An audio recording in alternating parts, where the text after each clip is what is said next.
We're here in the heart of New York City, and several hundred protesters from the Palestinian youth movement are holding a protest right outside the headquarters of the New York Times. And they're doing it in support of our Al Jazeera colleagues that were murdered in Gaza City. They're passing out stickers like this with photos of Anas al-Sharif, and the words say, "They can't kill the story, the coverage continues." They have paintings of our Al Jazeera colleagues that have been murdered in Gaza right out in front of the main entrance to the New York Times. They're chanting an end to the genocide, and they chose this location for a reason.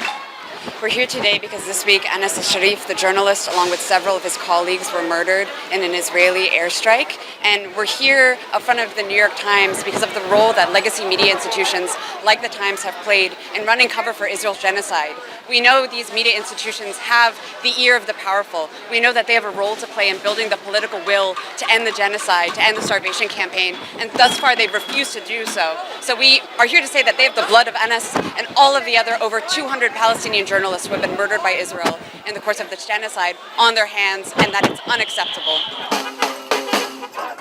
Earlier in the day, on the other side of New York City, more protests outside the United States mission to the United Nations. This is part of an ongoing action that has been occurring every day for the past week. They too are calling for an end to the genocide and what they say is the U.S. complicity in allowing mass starvation in Gaza. The plan is to hold similar protests every afternoon right outside the United Nations headquarters. This protest was organized in part by healthcare workers. Why am I out here? Because anyone who takes an oath or receives an education as a guardian of life, of health, needs to stand against genocide, needs to make that position known, and that includes not just protests in the street, all of the medical organizations in the United States.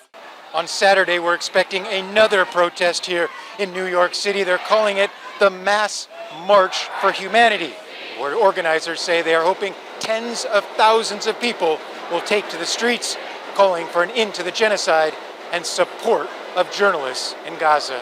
Gabriel Elizondo, Al Jazeera, New York. Don't miss out, get the full picture. Subscribe to Al Jazeera for reliable news and expert insights. Like, share, stay ahead.